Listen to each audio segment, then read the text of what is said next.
नमस्ते, मेरा नाम खुशी है। मैं आपसे ये पूछना चाहती हूँ जैसे कि अभी आपने अवलोकन की बात की थी, तो जब से मैंने आपको सुनना शुरू किया है तब बहुत बार मैंने अवलोकन करने की कोशिश भी की है, लेकिन मैं बहुत बार मतलब डर जाती हूँ काफ़ी ज़्यादा। स्टार्टिंग में ही ऐसा लगता है, फिर बाद में हमारे लिए वो चीज़ नॉर्मल हो जाती है। सच तो नॉर्मल ही है ना। सच थोड़ी अब नॉर्मल है। अवलोकन माने देखा, मैंने देखा, आई सॉ, आई कंटिन्यूअसली सी। बस अपनी आजादी का इंतजाम करो।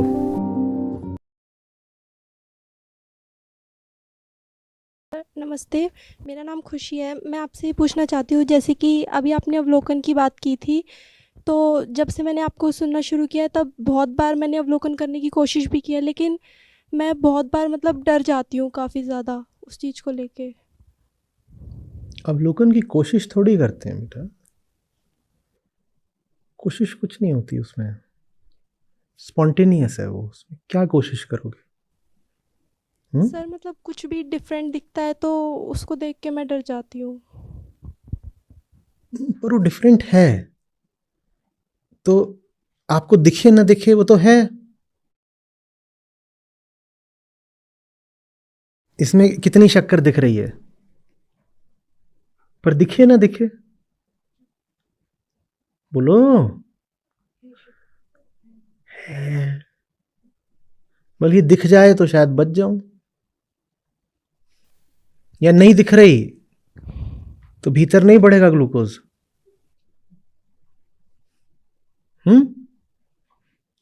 देखने से देखी हुई वस्तु पैदा थोड़ी हो जाती है, देखने से वो बस रिवील हो जाती है, उद्घाटित हो जाती है। तो सर मतलब वो स्टार्टिंग में ही ऐसा लगता है, फिर बाद में हमारे लिए वो चीज़ नॉर्मल हो जाती है। सच तो नॉर्मल ही है ना। सच थोड़ी अब नॉर्मल है। अवलोकन माने देखा, मैंने देखा, आई सॉ, आई कंटिन्यूअसली सी। बस सर मतलब काफ़ी वक्त से जब से हम पैदा होते हैं तब हम एक अलग इन्वायरमेंट में रहते हैं, तो सच से मतलब कोई लेना देना नहीं होता, बट जैसे मैंने आपको सुनना शुरू किया उसके बाद फिर आप कह रहे हैं कि जैसे सच नॉर्मल होता है, बट हमारे लिए वो चीज़ अब नॉर्मल हो जाती है क्योंकि काफ़ी टाइम बाद, क्योंकि हैबिट हमें दूसरी चीज़ों की होती है। और फिर ये कैसे पता चला? ये कैसे पता चला कि जन्म लेते हैं तो घर में या दुनिया में ऐसा माहौल रहता है तो हम एक्लेमेटाइज हो जाते हैं और हमको झूठ ही नॉर्मल लगने लगता है? ये सब कैसे पता चला? चेच देखा ना, बस यही है। और सर एक सवाल ये भी था जैसे कि हम लोग काफ़ी लोगों को देखते हैं, आज के टाइम पे ज़्यादा होता है कि वो लोग मतलब काफ़ी लोग तो ऐसे भी होते हैं जो तमसा की अवस्था में होते हैं, तो उन्हें सच का कोई शायद पता भी नहीं होता है। तो उन लोगों तक मतलब उन्हें पता कैसे चलेगा? उनका एनवायरनमेंट ही ऐसे होता है कि सच नाम की कोई चीज़ होती है, ऐसा कुछ उनसे उनका कोई लेना देना नहीं होता है, तो उन्हें उस चीज़ का कैसे पता चलेगा कि जैसा हम जी रहे हैं उससे भी अच्छा कुछ हो सकता है, या फिर हमें दृष्टा बनना होता है? वो उनकी समस्या है। आपकी समस्या शायद ये है कि आपको उनसे कुछ ताना बाना है। सर मैं मतलब काफ़ी लोगों को देखती हूँ, तो ऐसा नहीं है कि सिर्फ फैमिली पहले मेम्बर्स के पहले साथ स्वयं है। को देखो, बस अपनी आज़ादी का इंतज़ाम करो।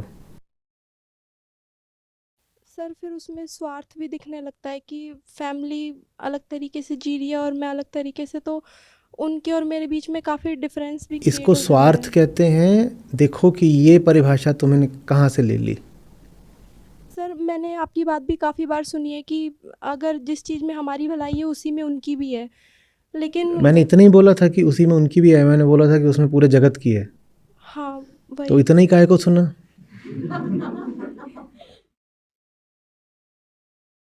मैंने तो बोला जो तुम्हारे लिए अच्छा है वो सबके लिए अच्छा है, और तुमने सुना कि जो मेरे लिए अच्छा है वो फूफा और चाचा के लिए अच्छा है।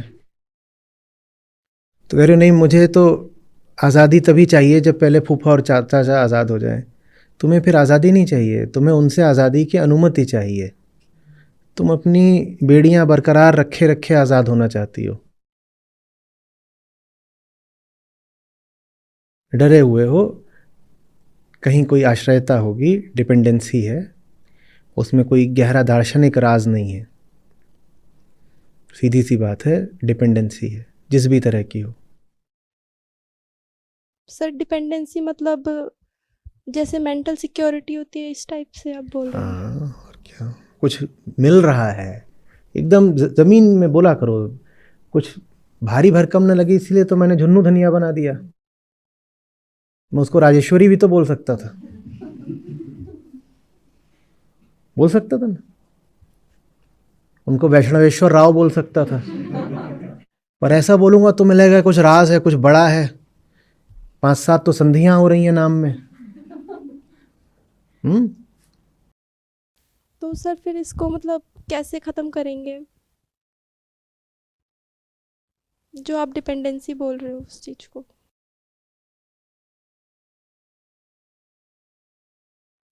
मुझे ये मिल गया तो भी ठीक, नहीं मिला मैं तो भी सत्र लूंगा।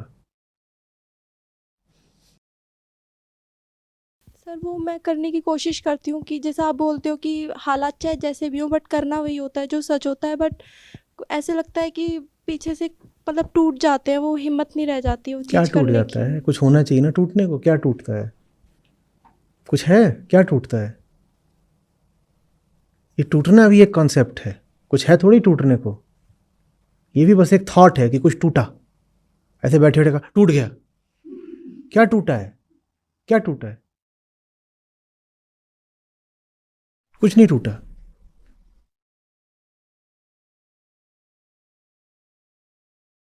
डरे हुए हो बस, तुम पूरी प्रक्रिया देख नहीं पा रहे हो कि ये जिसको तुम डर बोल रहे हो, जो कि एक थॉट ही है, वो आया कहाँ से तुम्हारे भीतर। तो सर देख के फिर ये डर ख़त्म होगा? नहीं होगा क्या? सोचो, नहीं होगा। सर मैं देखने की कोशिश करती हूँ बट मुझे ऐसे लगता है कि वो चीज़ मुझे मतलब खा जाएगी, इस तरीके से मैं बहुत ज़्यादा डर जाती हूँ उस चीज़ कितना से। खाया उसने अभी तक? कहाँ कहाँ दिखाओ, कहाँ कहाँ खा लिया? उंगली एक आध कम है?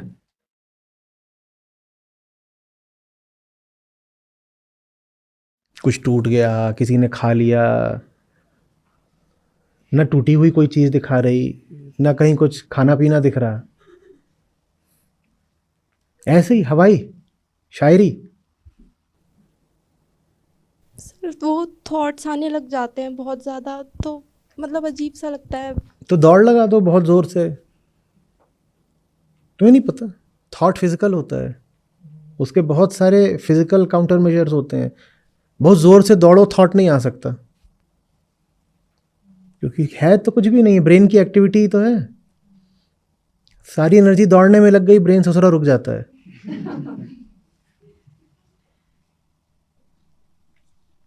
और बिस्तर पे पड़े हो, सबसे ज़्यादा थॉट तभी आते हैं ना, दिन भर कुछ करा नहीं, अलसाए, मटर गश्ती करी, खाया पिया बहुत सारा, कार्ब्स खा लिए हैं भगाभग, और उसके बाद अब इतना खाए हो, भीतर एनर्जी उबल रही है, एक्सरसाइज करे बिना सोने पहुंच गए, नींद आ नहीं रही, थके हैं नहीं, तो 2 घंटा क्या करेंगे अब? सोचेंगे। ब्रेन क्यों ना सोचे? तुमने उसको इतना सारा भोजन दे दिया है, वो जलाएगा ना, वो अपनी ओर से एक्सरसाइज कर रहा है, हाथ पांव चलते नहीं, तो एक ही चीज चलती है क्या? ब्रेन, वो चले ही जा रहा है, ओवर ड्राइव में है वो बिल्कुल। इससे अच्छा दौड़ लिया करो। तो सर फिर ये जो अकेलापन है ये भी फिर एक थॉट ही है मतलब?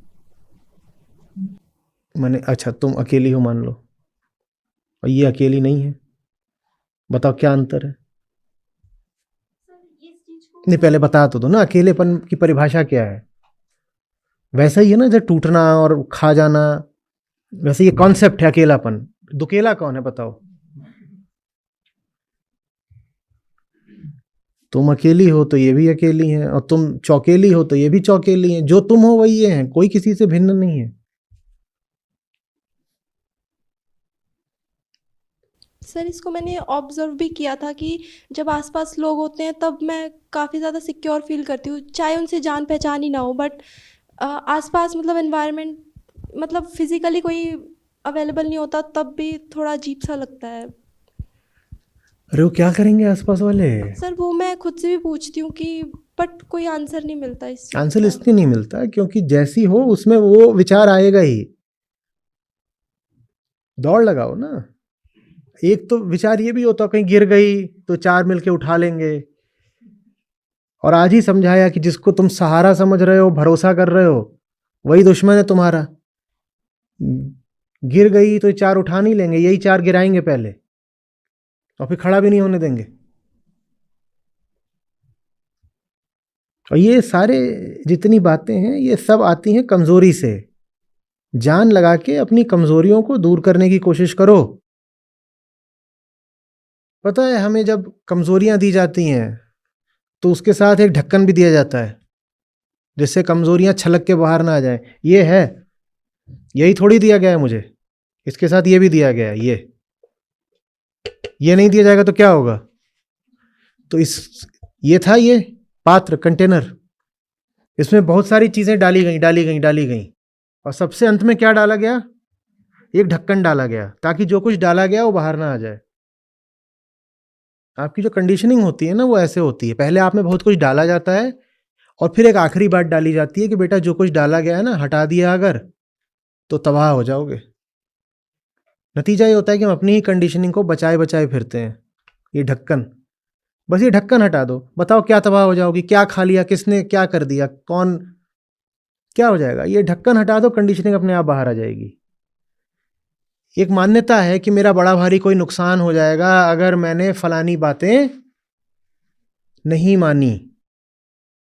जो डर रहे हैं, जो कुछ भी है, उनसे हटके मैंने कुछ किया तो पता नहीं कौन सी आफत आ जाएगी। चैलेंज करो, देखते हैं क्या आफत आ जाएगी। एक क्षण चाहिए होता है जब आदमी कहता है I challenge, I resist, I decent.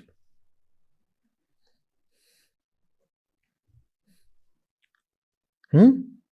और बाकी बातें छोड़ो इधर उधर की, सबसे पहले तो दौड़ लगाना शुरू करो। ये आपने जिस हाथ से माइक भी पकड़ रखा है ना, ये अगर कलाई में दम नहीं है तो खोपड़े में भी दम। मैं नहीं कह रहा हूं सबकी जिनकी कलाइयां मजबूत हैं उनके खोपड़े में भी दम होता है, लेकिन अगर शरीर ही दुर्बल कर लिया है तो मन और दुर्बल होने लगता है।